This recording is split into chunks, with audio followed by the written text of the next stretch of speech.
Good afternoon. I am Sergeant Major Victor May of the New Hampshire National Guard. However, I'm not speaking to you today in any official capacity. Our military career, and I say our military career because my wife is here joining me today, and she's been with me from the start.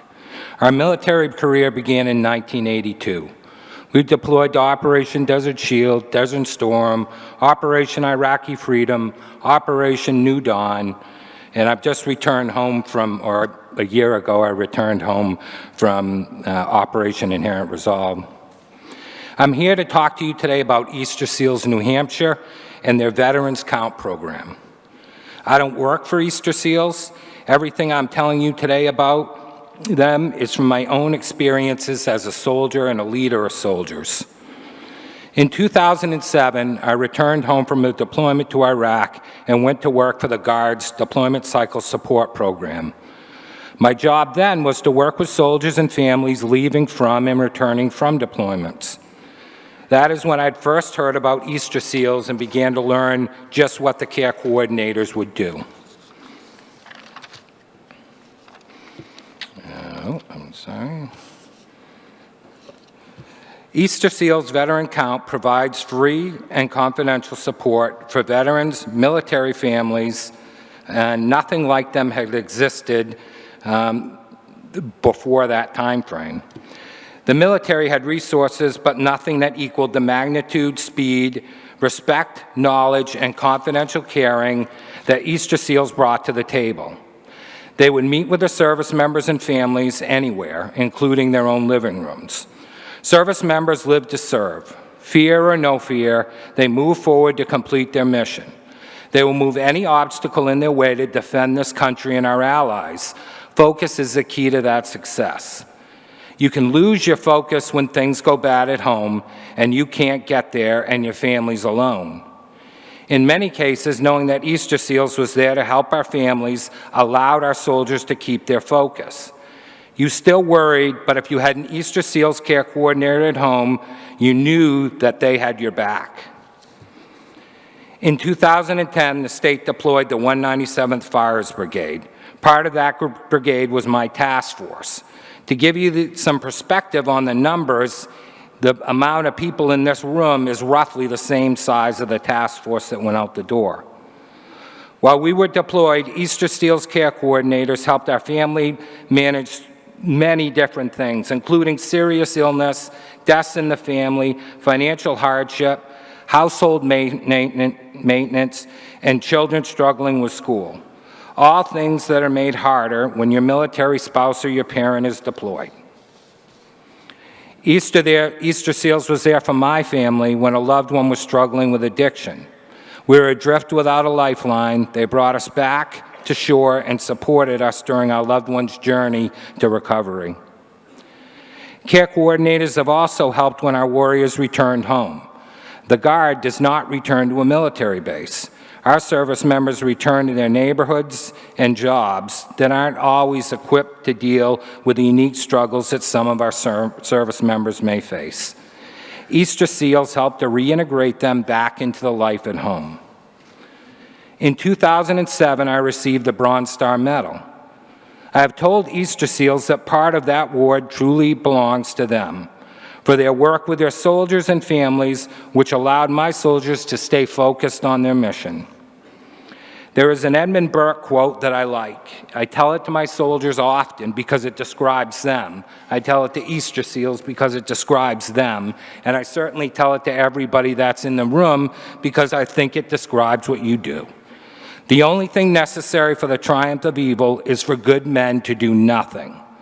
It's that simple or that difficult. I'm proud to know the people of Easter SEALs who chose to do something when our soldiers and families needed them, and I'm honored to introduce you to a friend to all veterans and their families, the President and CEO of Easter SEALs, Mr. Larry Gammon.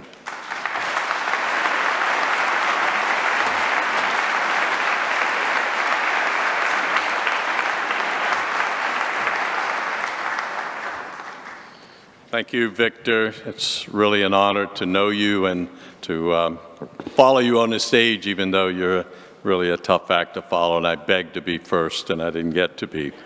10 years ago, I was having breakfast with a board member, Mike Salter, and he said, I want you to do something for the men and women and their families who are serving. And this was post 9/11 he was talking about.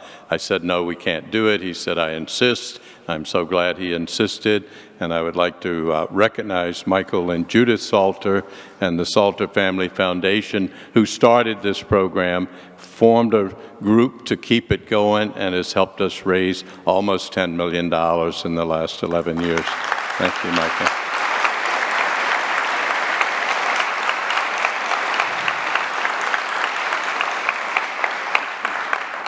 And in that time, we've served over 10,000 people who are either soldiers or their families. So we're very, very proud of that. Easter Seal Military and Veterans Services is one of 13 programs that we do under our banner. We also operate the Farnham Centers in Manchester and up in Franklin, and we're the Easter Seals parent of the Vermont and Maine organizations. We have actually run all of New England at one time. I came to Easter Seals 47 years ago, and I was a teacher, principal, bus driver, and there was not really very much going on there. We had a small three-school classroom. We had a little bit of outpatient, and there was hardly any services available in New Hampshire at that time for people with disabilities or special needs. It was a perfect place to be if you wanted to get something done. Those of you that can't remember those days, and most of you are younger than I, there were no curb cuts, there were no accessibility signs, there were no people in wheelchairs in airports, if you can imagine that, and there were still people living in the institutions. The institutions were flourishing. So we discovered through our mission that there were many gaps in the community that needed filling. Our small school and our small therapy department wasn't doing that. So that became our mission, to look for gaps, to look for problems that we could approach in a nonprofit sector. So our school expanded, our preschool developed, our infant and early intervention programs developed, vocational services developed, and we went on to do senior services and developed a fairly robust transportation program to help meet those.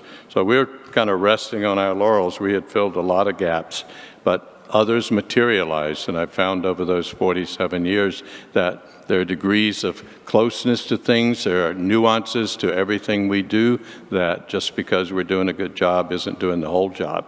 And this whole sector does that. We're looking for constantly for new things that aren't being done and keeping alive the things that are needed.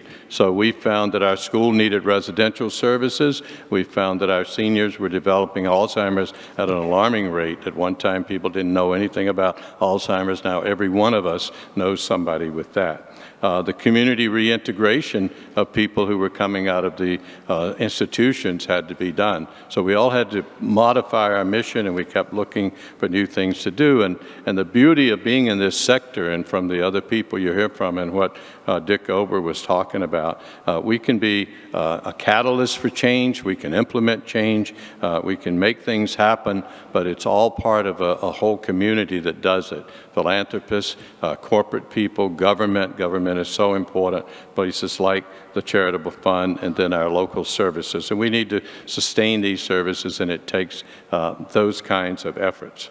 So we think we're done, and I had gotten pretty much to retirement age thinking we had the whole gamut, babies to seniors and transportation. We were doing it all. And then Michael introduces me to veterans, which is one of the few things that didn't grow out of something we were already doing. But the people that Victor talks about had the same issues that we were dealing with in our other programs. It's a civilian army, a citizen army. The addiction that all of you know about, that I won't belabor too much because it's in the headlines all the time. We had never thought about that, but suddenly we had merged an organization that was doing that. Autism, the prevalence and the diagnosis of autism. So it really wasn't done. And you know, my work at Easter Seals has been, for me, I was asked, why do we keep doing it? Why do I love it so much? Why do others that do this kind of work? Well, if you stay around long enough, you really see the outcomes. Things happen. I meet children every day whose parents were told when they were in the hospital, don't even take them home. They won't walk, they won't talk. Many of these kids have their own families and have their own jobs today. I meet adolescents who go to our school, our residential school, because they're not safe in their homes, who've been kicked out of almost every public sector program they've tried to get into, and they come to places like us and others and end up with college degrees and with families and jobs. I meet people who are addicted, who were addicted, who go through treatment, who turn their life around, who are solid citizens with families. And every time I talk about this, and Kristen will get mad at me for going off script, but I always out myself because I'm in recovery as well. I have been for almost 35 years, and I know many, many people like me that turn their life around and will continue to do it. So any chance I get, I tell an audience like this, because there's always somebody thinking about it. And if you're thinking about it, you probably need it. So go do it. With seniors had been so isolated at one time. Now I meet people, I stand by the seniors' door instead of the children because the caregivers come in. They're so happy we have this program. The seniors are going home happy. They're not isolated at home. Many of them get jobs when people had given up on them. People in their late 60s, early 70s are working, and they could be a source of filling that employment gap that Dick talked about. And then finally, the veterans. We meet veterans like Victor who've served our country. People like me and maybe many of you have never really appreciated until lately how much they give. They risk their life every time they put the uniform on. And it's only 0.6% of them that do that for all of us. So our agency's grown. We're very, very proud of it. We're proud to be part of this sector in the great New Hampshire. We've stayed to our mission. It's always been a charitable service. It's always been to stay focused on what is needed, keeping the things that are done. I really appreciate the opportunity to be here and represent Easter Seals, our board of directors, our more than 1,800 staff, and the 25,000 people that we served in New Hampshire last year. So thank you very much.